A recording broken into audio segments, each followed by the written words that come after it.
خټک صاحب وویل چې سل کاله د باچا خان د تحریک پروژه اصلاح افاقنا انجمن چې جوړ شوی نو څلور میاشتې پرې واورېدې. زموږ دا یو مسله ده چې دا سل کاله تېر شو او دې سلو کالو کې پښتنو په سلونو لکونه خلک ایرونو ته ولېږل، شهیدان یې ورکړل، جایدادونه یې ضبط شول، وهل یې وخوړل، ړانده شو، کاڼه شو، ووال شو. نو موږ چېرته د دې جایزه اخیستې ده چې نتیجه یې څه شوه. د دې سلو کالو تحریک، د دې سلو کالو قربانۍ، د دې سلو کالو جنګونه د انګریز خلاف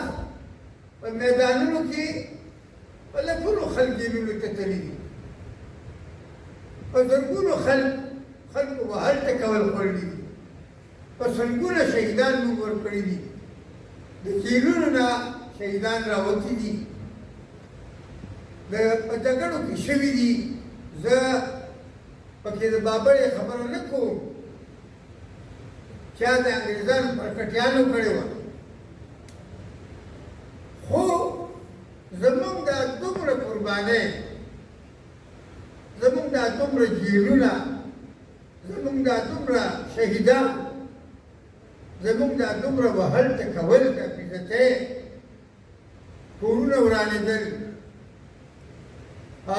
زنانو ته تکلیفونه، دا هر څه تېر شو، موږ تېر کړل او نتیجه نن هم دا ده چې دلته یو تورمخې سپایي ولاړ وي او زه خپل کلي ته خپل کور ته نشم تللی. شاید شعر هم دی ویلی، ما نو وایي د شپېتو شي د ویشتو شي ما ته شعرونه نه یادېږي، خدای که خیر کوي. یو شاعر ویلي دي ګڼه چې په خپل کلي کې را تپوس کوي چې چېرته ځې او چېرته روان یې. نو که کوئی ته ته لاړ شي خو مکمله طور اکوپاید ایریا ده، مقبوضه علاقه ده. اوس که خیر د وزیرستان نمبر دی نو خدای دې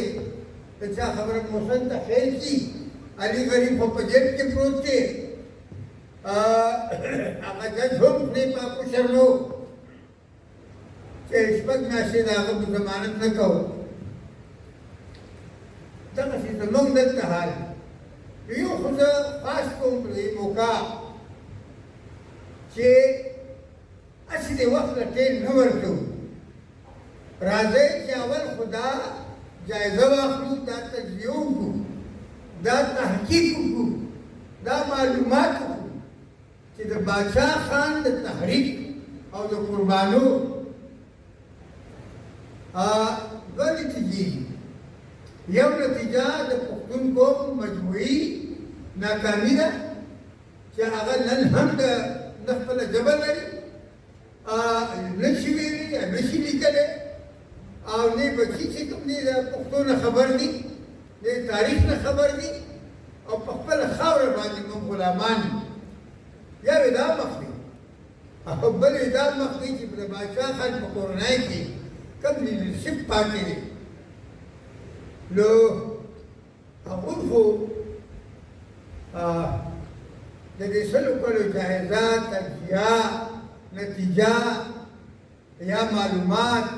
یا دې قوم ته یو خبره وړاندې کول چې دا ولې دا هر څه داسې وشو. نه،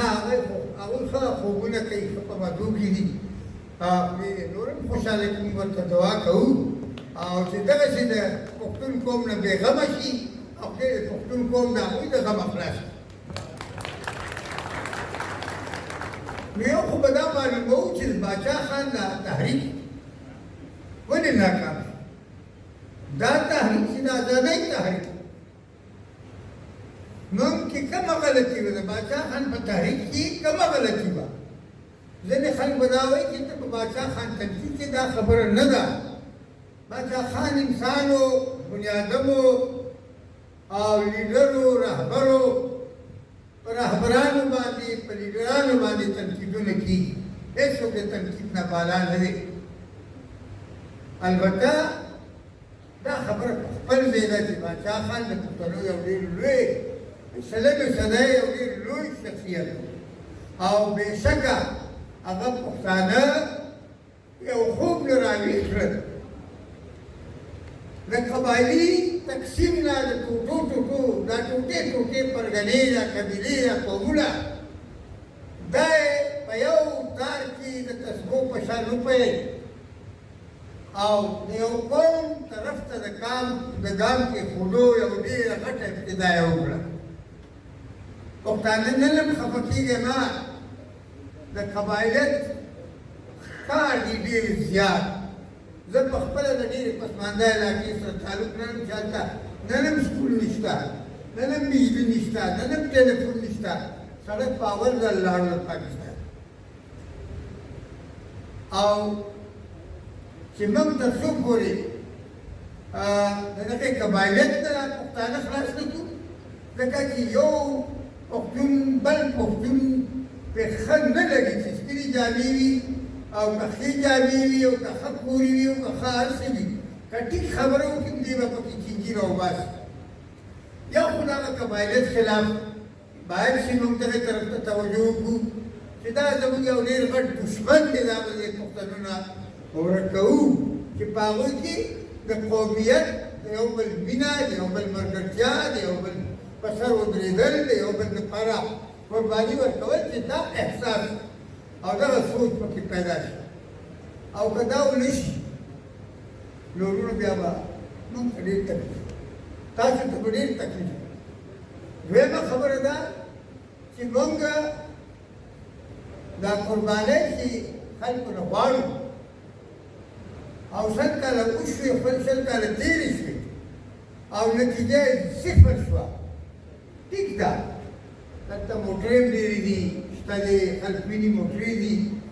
دلته بنګلې جوړې شوې شک پکې نشته انګریزانو د ځمکې دې نه نشي وړېدلې شاید دا به یې وړې وې خو کوم شی چې اصل کې ځمکې ته انسان ته موټر ته یو احساس ورکوي هغه د ازادۍ احساس هغه چې دا محسوس کړي چې زه په دې وطن کې آزاد یم زه خو په دې وطن کې آزاد بلکل محسوسوم والله که محسوسوم که څوک تاسو کې داسې وي خدای دې کړي چې ډېر کسان وي خو ما ته خو دا خبره داسې نه ښکاري نو دا یو د تجزیې خبره ده د سوچ خبره ده چې 15 کاله د یو صدۍ درې حصې لاړې او څلورم حصه پاتې ده 15 کاله پس به صدۍ پوره شي د پاکستان په دې 15 کاله د نن ساینس او ټکنالوژي په دور کې ډېره اوږده موده ده په دې 15 کالو کې دنیا د کم ځای نه کم ځای ته لاړه ملګرو په 1945 کال کې چې اقوام متحده جوړېده او دا دویم جنګ عظیم لوی جنګ ختم شو نو په هغه وخت کې په دنیا کې 250 ملکونه وو او نن په دنیا کې 200 ملکونه دي دا یو نیم سل ملکونه په دې موده کې جوړ شول او دا خصوصا په شلمه صدۍ کې جوړ شو نو زمونږ د ساینس صاحب شعر دی چې د دنیا څنګه خلکو راشي او زما په نقشه کې نوم د پښتنو ولیکئ که نه موږ نن هم تشنوم ته هغه نوم خو یې راکړو خو بیا هم خیبر پښتونخوا نوم یې راکړو د ډېر لوی اوږدو سوالونو زاری منت او دغه نه جدوجهد نه پس ولې هغه هم په ځینو خلکو بدل دي که خودمختاري درکړې ده دا څه 19 ترمیم په ذریعه د هغې دپاره په سازشونه لګیا دي چې دا ختم شي نو یو خو دا سوال کوم دا ریکوست کوم چې د باچا خان لوی اوږد تحریک د 100 کلن تحریک دا چې د نتیجې یو نتیجه ورنه کړه پښتنو لپاره نو په دې د دې تحقیقات کول پکار دي دا زه په بد نیت نه ویم دا د دې لپاره ویم چې موږ په خپل تاریخ کې پوه شو چې کومې غلطۍ مو کړې دي تاریخ د یو قوم حافظه وي په هغې کې چې کومې غلطۍ چا کړې دي چې د هغې اصلاح وشي چې په آینده کې دا غلطۍ نه کېږي او که غلطۍ نه وي نو هم باید چې موږ ووایو چې نه په دې تاریخ کې غلطۍ نه وي دویمه خبره دا ده دا منشور ما هسې وکتو سرسري په ډېر احترام چې په دې کوم ماحول کې نن تاسو دا ګوند دا پارټي لانچ کوئ په دې ماحول کې نن د ټول نه مخکې او مخې ته چې راغلی دی هغه اقتصاد دی اکنامکس دی معاشیات دی چې په دې کې تاسو د معاشي پروګرام ډېر په تفصیل ورنکړئ چې خلک دا وګڼي چې واقعي په دې منشور کې زما د معاشي مسلو حل شته زما د تعلیم حل پکې شته زما د روزګار حل پکې شته زما د بېروزګارۍ دغه کولیه پکې شته زما د سړک مسله شته زما د اوبو پکې شته زما د کور پکې شته چې تر څو پورې موږ ډېر مفصل منشور جوړ کړو چې په هغې کې ټول خبرې او ټول کیسې وي نو زما خیال دی چې موږ ته به سیاست کول ځکه ګران شي چې سیاست نن ټول پیسې ته راغی او په تاسو ناستو خلکو کې په نارینه او زنانو کې زه نه ګڼم چې تاسو یو کروڑپتي در کې ناست وي یا لکپتي خو به خیر وي لکپتیان به وي خدای کي خو چې دا کم الیکشن کېږي د صوبې په الیکشن باندې کم از کم 2-3 کروڑ روپۍ لګي او که تاسو دغه جمهوري سیاست کوئ او دا مخامخا کول نه دي دا سړی پرېښودی نه شي زما خیال دی حالانکه په پی ټي ایم کې دا جګړه وه چې دغه پارلماني سیاست او په غیر پارلماني سیاست برحال هغه خو مجیبه ولسوال په جدوجهد کې هره لار چې موږ ته په قانون کې ملاویږي په آئین کې ملاویږي په لاس راځي موږ یې پخپله پیدا کولی شو په هره لاره باندې به جدوجهد کوو هغه چې زموږ د قوم د فایدې او د ګټې او د خوشحالۍ او زموږ د بچو د روڼ سبا لپاره دې کې زه یو عرض کوم چې دا کم حالات او ماحول او کومه په دنیا کې نن دی د امریکې تېښته د ناټو تېښته د طالبانو داسې راتلل د پاکستاني جرنیلانو سینې ویستل په افغانستان کې یو ډېر نامعلوم غیر یقیني صورتحال پیدا کېدل دا ټولې خبرې داسې دي چې د دنیا په سطحه د چین د روس مفادات دلته د چین سی پیک دی او ون بیلټ ون روډ دی پروګرام دی دا ټولې خبرې د افغانستان د مسلې نه تاسو جدا کولی نه شئ په دې هم سوچ پکار دی چې موږ به په دغه حالاتو کې څه کوو په کوم ځای به ودرېږو نور د جمهوریت خبره ده نو زه وایم چې دا پارټي جمهوري پارټي ده خو د جمهوریت سره سره دا پارټي یو روشنفکره پارټي به وي دا به یو روشنخیاله پارټي وي دا به یقیناً د هر یو مذهب د هر یو عقیدې احترام به کوي ولې پخپله زه وایم چې څنګه د هغې اورنبۍ ماده ده هغه دا ده چې د هر چا مذهب د هغه مبارک شه د هغه حق دی د هر چا عقیده د هغه ده خو موږ د چا په عقیده کې دا حق نه لرو چې یا موږ پکې ګوتې ووهو یا یو کس لګیا چې د بل په عقیده کې ګوتې ووهي. لهذا که موږ د ډېرو عقیدو خاوندان په دې کې راغونډ شوي نو ټول به لکه په ګلونو کې لکه په چا خبره ګلغونچه جوړېږي، د ګلونو غونچه جوړېږي، دا به مختلف ګلونه وي، هر یو به خپل بوی لري، خپل مذهب دی، خپل عقیده دی، هر یو لري. او په پاکستان کې چې دا ویم د نیب تر منصوره پورې همیشه یو موقع پرستی به زه ویم دا شوې ده چې په هغې کې لومبۍ ماده دا لیکي कि कोई मुल्क पाकिस्तान में कोई कानून कुरान और सुन्नत के खिलाफ नहीं बनाया जाए. भाई तो पाकिस्तान के 98% मुसलमान दलता सुबह जरूरत कोई किसी ने कुरान और सुन्नत के खिलाफ कानून जोड़ अलबत्ता दावेन पकारो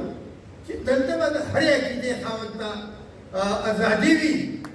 हर अकीदे खावत बाद अपना अकीदा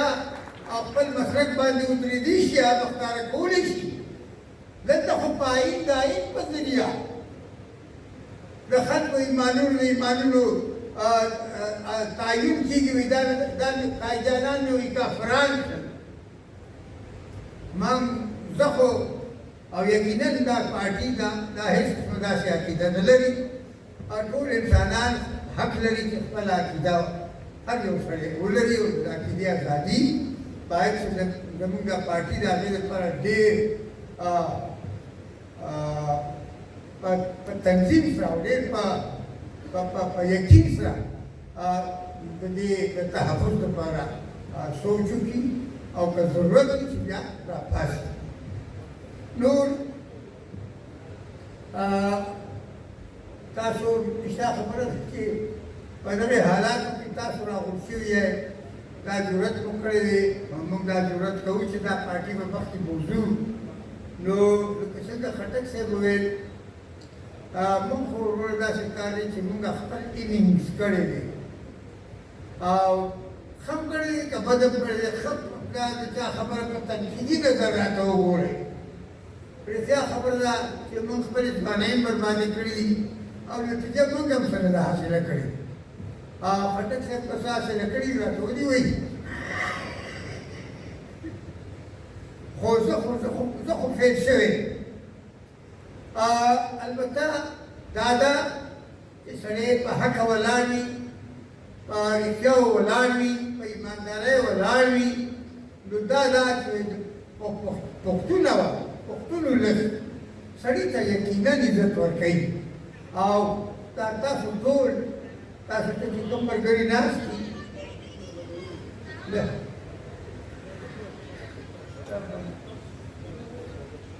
نو چې کوم ملګري زموږ ناست دي زه یقین لرم دا په خپل کردار کې په خپل عمل کې به صفا سوتره د ایماندارۍ ملګري، د رښتیاو ملګري، د وطن د مینې ملګري، د ولس د مینې ملګري، دا ټول به په دغې اصولو باندې ودرېږي. او انشاءالله چې په دې اصولو باندې موږ په ایماندارۍ ودرېږو، زما یقین دی چې موږ به رڼا ته وځو. دا تیارې به خدای روکوي او رڼا به خیري د رڼا ستوري که نه د رڼا ستوري به راخېږي. وي چې پخوا ملنګان یو سندره ویلې وه چې د سبا ستوريه کله به راخېږي ته. نو که خیر د سبا دا ستوري به راخېږي او نن یو ابتدا ده. په دې کې به زه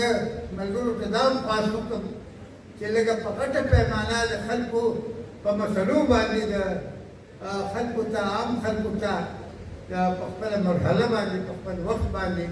د تعلیم بندوبست وکول پکار دی چې په کلي کې په خاریه کې د خلکو داسې ناستې کېږي او په هغې کې سوال جواب کېږي، هغې کې تقریر کېږي، هغې کې پوهان راغواړو موږ او دوستان راغواړو چې هغه په تاریخ، په فلسفه، په اقتصاد،